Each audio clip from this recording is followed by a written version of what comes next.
Yeah, I want to go into Touch of Evil, Orson Welles, Charlton Heston, and Janet Leigh. How do you like this one?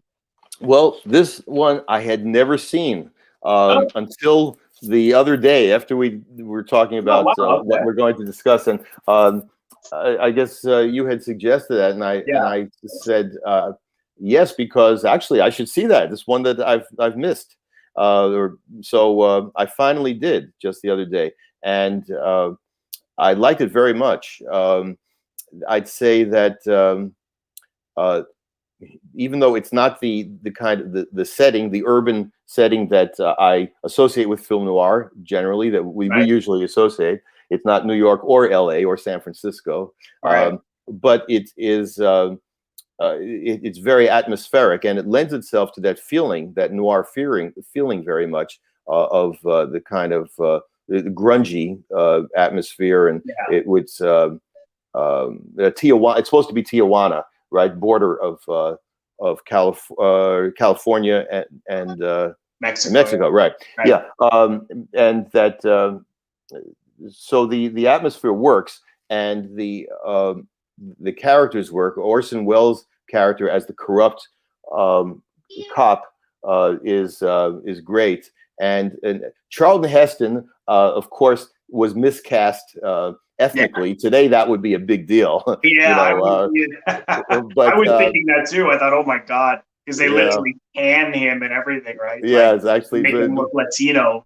right. Um, It was almost blackface. It was tan face, right? yeah. So yeah, that's a little embarrassing to watch these days. Yeah. But in the context of its day, people didn't have the same consciousness, obviously, about that Right. as they do now. He did a good job in the role, though. I think he I played agree. it well, and uh, the opening scene and the final scene blew me away. The opening shot and the final scene. I mean, the opening shot, I didn't realize that what a classic shot. I'm sure Yeah. people who are more film experts than I am are all familiar with that. But that's an amazing tracking shot that it opens with. Beautiful. And I don't know how many takes it took or how many Oh, days yeah. to shoot Yeah. that thing, but it's done so beautifully, and everything just works, and it creates this breathtaking feeling to begin the film, and then the end of the film too, the final scene when they're alone in the final confrontation in the I don't know what the area is, an oil rig there. I don't know what exactly. There's the stream and the oil rig, and it's this very dangerous, dark, depressing atmosphere, and the so the cinematography, in general, the darkness, like he plays with darkness as right to the edge, like everything is so much on the dark side in the whole film, which fits the atmosphere that is being created so well, and just enough. He lets us see just enough so that we know what's going on. But I love that the overall dark cinematography, shadows. Yeah. Yeah. No, it's even if people even if you don't one doesn't care for Orson Welles' films, you can't deny that he was so innovative and could shoot things so beautifully. But to me, this film is, I've seen it a couple of times, and I watched it again the other night, and I think it's much more about Quinlan, who Orson Welles played, than anyone else, because it centers around the fact that he's this racist, bigoted, corrupt cop who you find out that his wife was murdered and strangled, and he never found the real the killer. And so I thought that must have been, again, and it's ambiguous, that must have been why he turned the way he was, because he has this reputation for being a great cop, and no one's questioning that he's not. That's a good point. In fact, it's even said by who says that at the very end, one of the last lines. Yeah, his partner. Yeah, I forget his name, but it says he's a great. To Marlene Dietrich, who plays the madam of that brothel, right? And she's there in that last scene because she had a certain bond with him, with Quinlan, and he said, one guy says he was a great cop, and then she answers, but a lousy detective, or was it vice versa? I forget, but I know there's some kind of. Oh God, yeah, no, it's such a famous quote. If someone in the chat box is listening, if they know, please leave it in the comment box. Yeah, I know what you mean. Yeah, I may have made a note. I don't know if I've made a few notes, but I can't find it now. But anyway, that's it's some kind of. It struck me at the time of indicating, communicating some great dichotomy in Quinlan, that he was very he was very good at what he did at investigating, but he also was corrupt and evil. I mean, he was and immoral. The great irony at the end, I think, is when it was revealed that he actually. Sanchez, the guy who we framed, the Mexican we framed for the bombing that we see in the opening scene, that car bomb, and we know by now that Quinlan routinely frames people. If he thinks they're guilty, he'll just frame them. He'll plant evidence, and that's what he routinely does. So we know that he's completely immoral and corrupt, but then it's revealed that actually he was right, that he framed them, but he was guilty anyway. Yeah, it's funny because I always accepted that. I always thought, oh, yes, then he was right. But do you wonder if that guy confessed because they were interrogating him to such extremes? I wonder if he, that happens so often, and he even says on the phone, break him. I wonder if they beat it into him. I never questioned it until my last viewing. I don't know if that came to mind for you. Yeah, I see what you mean. It crossed my mind. I guess maybe because I wanted to believe that irony. I love the irony at the end. Yeah, we want everyone to be good, right? Even if they're bad. Yeah, well, at least to have that, at least that he was right. I certainly would never consider him good after what we've seen of him, but that, at least he got the right guy. But you are right that I see what you mean, that we don't know for sure. He could have been just broken into a false confession. That's possible. I somehow think that the filmmakers wanted us to, the scriptwriter, Orson Welles, whoever was ultimately responsible, wanted us to assume that Sanchez really was guilty, because otherwise they wouldn't have made a point of it at the end. But that could be just what I want to believe. So I guess we don't know for sure. Yeah, it's hard to say. I mean, he has those great ambiguous moments that are really open for interpretation, the kind of stuff I really love. Even the fact, they're telling you that he frames this guy in order to solve this crime quickly, and also it's very much rooted in his racism. He will blame it on someone, Mexican, and then when Charlton Heston steps in to say, "I saw you," not that he saw him plant it, but there was nothing in that box. I think they're telling and he even says to Charlton Heston, "Oh, well, you're saying that to defend your countrymen." Yeah. But they're saying that it's he's racially motivated, which I think is true. But I wonder if it's if something in his subconscious, and it's a little more complex than that, because as Charlton Heston found out, he's been framing people for years, and I wonder if that had to do with the fact that he could never find the killer of his wife, that he just sort of thought he'll never be able to figure out anything else, so I'll just frame it, destroy everyone, and of course destroys himself. I mean, he was also an alcoholic. Did that pop into your head, or did you just see that as racially motivated? Well, as soon as when it was revealed about what happened to his wife, then it was like, in retrospect, so that must have been motivating him all along. Yeah. I'm sure that was an important element in it. One thing before I forget, I wanted to mention that struck me is that I'm looking up the name, Joseph Calleja. I'm not sure how to pronounce the actor's name, Calleja. I think he played Quinlan's partner, right? Sergeant Pete Menzies, I think was his name. And to me, he kind of stole the show. I thought he was terrific. I agree. Yeah, and Really good. also he takes on the role, even though he's not the lead, but he's still, his role is a little is more supporting.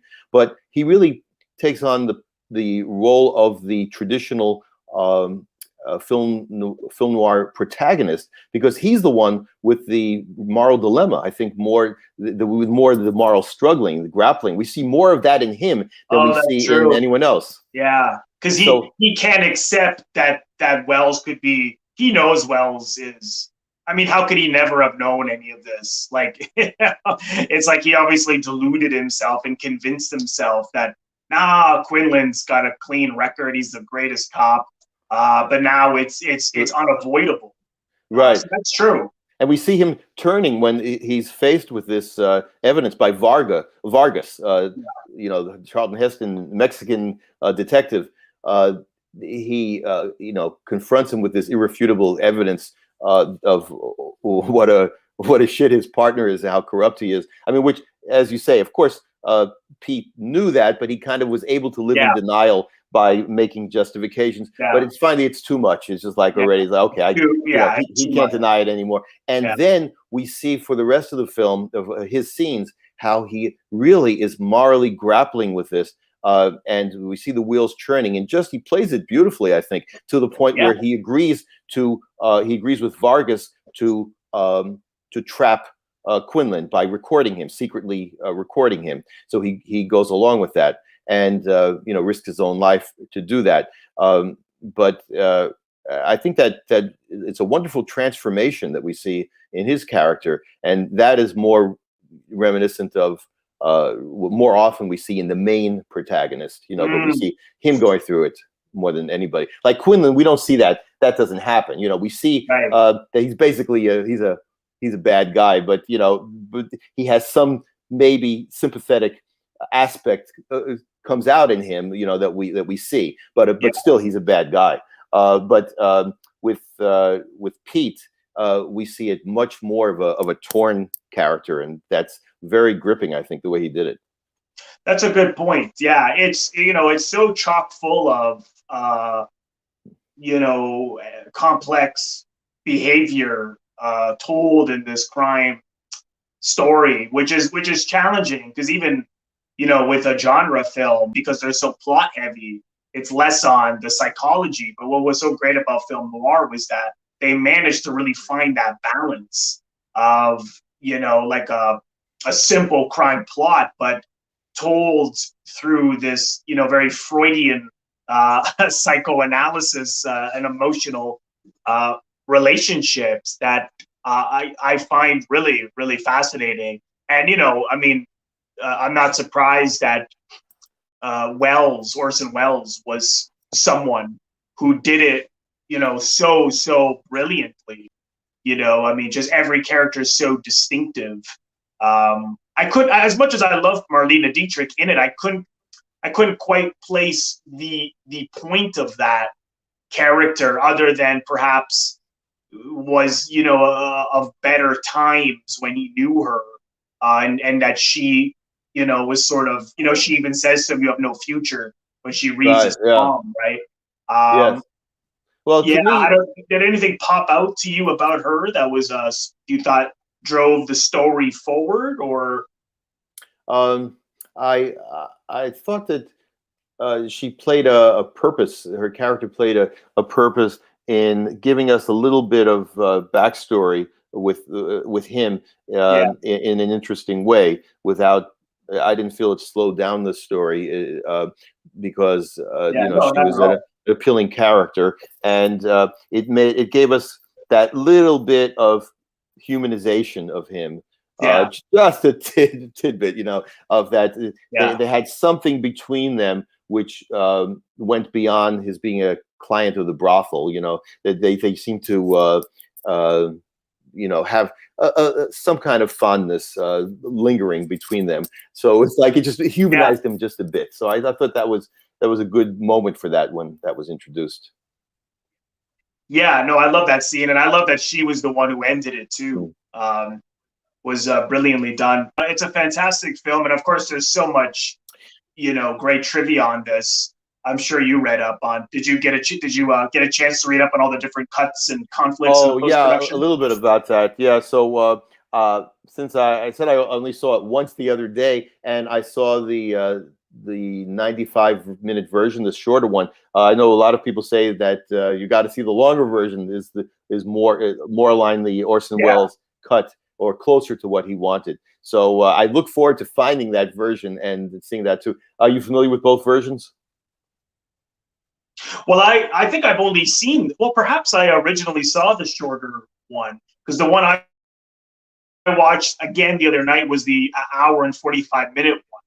Oh, so So somehow the one you watched was what, 90 minutes? yeah, I think it was 95 something, but there's one that's what 111 minutes I read, so that's Oh, that I haven't seen. so Yeah, no, I've seen the hour 45. I think the DVD has all of the different versions I don't know how much I missed, but what I on saw it. there was um, a lot of the script writing was visually, cinematically clever. I wrote a couple of reminders to myself in that final scene when Pete is trying to get Quinlan to confess to his corrupt police work while Yeah, Vargas is recording remotely, and there are several moments where there's like tension where we think that Quinlan has nailed his partner Pete in what's going on. Like he turns to him and he says,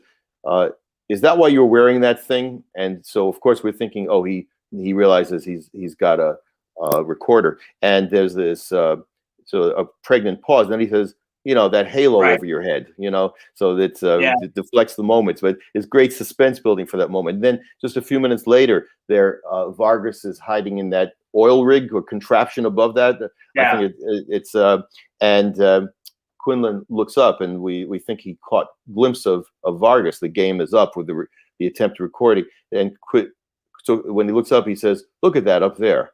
And that another pregnant point. He says, "That's oil pumping out money." I love these little moments where the lines build suspense that we think the gig is up, but no, it's something else. yeah. He keeps kind of, when you think they've got him, they don't, or when you think that Wells has figured it out, he hasn't, and it's sort of Yeah. uh, back and forth, which, yeah, is quite clever. But I'm not sure if you read, but that when they started editing this film, Orson Welles was, editing it with the editor, and they weren't getting along. And then he had to go and act in something, Orson Welles, or appear on a talk show or something. And then at that point, the studio just took it over and edited it the way they wanted to, and they wouldn't even let him in the editing suite. Like it's because they hated what he was doing. Because he was so unconventional. Like you even see in the movie, like a scene would start and then go to another scene and then go back.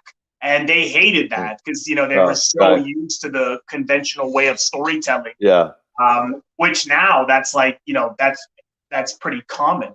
Yeah. But they hated it so much, and because he had to move on to other projects, I think he let it go. And there is that memo that he wrote out to the editor, the studio, to say, I spent a long time on this, and these are my notes, and please consider them. And they didn't until years later, in the 70s and the 90s. There were people took his notes, and they were able to get access to the footage and edit it as best they thought that was the way he saw it. And I believe that is the hour 45, the one that both of us are talking about. I think that is the one. The 2 hour 10 one, I don't know about that one. Not 2 hour. I don't think 2 hour. What was it? An hour and maybe I misspoke, or it was what I read was an hour and damn, was it like hour 51? Hour 51, something like that. Oh, So it's Hour 51. Okay, yeah, yeah. So I think that it, must have been the one I saw. I don't think you saw the one that was the studio, because I don't even think I think the one that everyone sees now is the one that they re-edited in the 70s and in the oh 90s. yeah. Hopefully, Yeah, I didn't miss out too because much, but I you're want to get to talking the about a bottom of lot that. of, Yeah. yeah, because you're talking about a lot of moments that I saw. So we must have saw pretty similar edits. The music is very telling to me. You can see the difference in these few years, and from the other noirs in the 40s that we were discussing, you can tell the passive time in the music. It was striking to me. A young Henry Mancini wrote the jazz score, sort of, and it's not even Yeah. used that much.